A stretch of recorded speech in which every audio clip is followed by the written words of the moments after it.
परिणीति में मौत और जिंदगी के बीच में झूल रही है राजीव की जान। अब पॉइंट की बात यहाँ पे है कि इस सिचुएशन के कंटेंडर्स दो है। एक तरफ परी है जो कह रही है कि हाँ मेरी वजह से हुआ है ये, दूसरी तरफ नीति है जो कह रही है नहीं नहीं इसकी जिम्मेदारी सिर्फ मेरी है। लेकिन अगर जिम्मेदारी दोनों की है और दोनों रिस्पॉन्सिबल है तो एक चीज बताइए, सासू माँ ने थप्पड़ सिर्फ परी को ही क्यों मारा?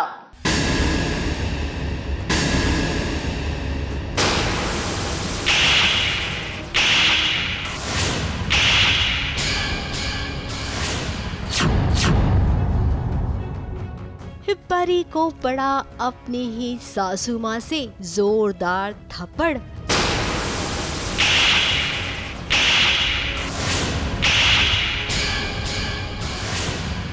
अब इस थप्पड़ की वजह ये है क्योंकि सबको लगता है कि परी की वजह से राजीव की जान खतरे में आ गई है।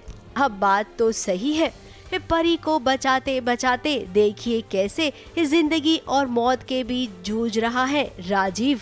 आज जो कुछ भी हो रहा है ना उसकी वजह तू है। तू केवल इस घर से जा रही थी ना, तूने इसे रोका। देख ली रोकने का नतीजा।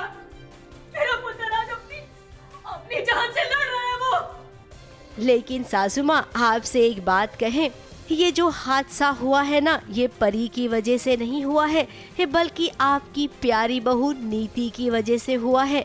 नीति ने पूरी चाल चली थी और इस चाल में वैसे तो परी को फंसना था लेकिन फंस गया राजीव। राजीव का एक्सीडेंट हो चुका है, मुझे बचाते हुए उनके ऊपर इतना बड़ा स्लैब गिर गया एंड तो हम हॉस्पिटल आए हैं और अभी सब लोग मुझे ब्लेम कर रहे हैं, लेकिन असली कल्प्रिट तो कोई और है। किसी को ये नहीं पता कि हर बार जो प्रॉब्लम्स होती है वो किसी और की वजह से नहीं बल्कि नीति की वजह से होती है। अस्पताल में पूरा परिवार अफरा तफरी के साथ पहुंचा है।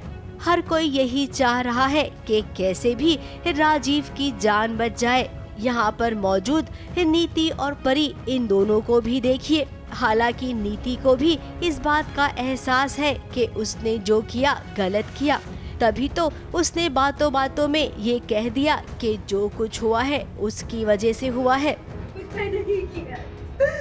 आपको मेरी बात पे यकीन नहीं है जी? तो बेबे से पूछिए, बेबे को सब पता है। बेबे ने बताइए ना सच क्या है। सब कुछ मेरी वजह से हुआ है ना, बताइए। जो सच है मैं वही बोल रही हूँ। अब क्यों छुपा रही है सबसे सच? बताइए नहीं कि इस हालत की जिम्मेदार मैं हूँ। संजू की इस हालत की जिम्मेदार मैं हूँ जी, और कोई। तो वहीं परी को क्या पता, वो तो खुद को ब्लेम कर रही है। अब परी बिंग परी वो भी ले लेती है, हाँ मेरी वजह से शायद हो रहा होगा, because she is very innocent and उसको ऐसा लग रहा है कि शायद मेरी ही वजह से हो रहा है कि मेरा कुछ है या मैंने कुछ पाप किया, कुछ किया जिसकी वजह से इनको बार बार चोट लग रही है। अब कौन सच्चा है कौन झूठा ये तो हम अच्छे से जानते हैं। कोई अगर नहीं जानता है ना तो यहाँ पर प्रेजेंट ये सभी। अब राजीव को कुछ होगा तो नहीं और हमेशा की तरह किसी को नहीं पता चलेगा कि ये सब कुछ नीति की वजह से हुआ है। एक बार फिर से कहानी वहीं पर आकर रुक जाएगी। जैसा चल रहा है वैसा ही चलेगा। कोई किसी की जिंदगी से कहीं नहीं जाएगा। मुंबई से स्नेहिल यादव के साथ एबीपी न्यूज रिपोर्ट।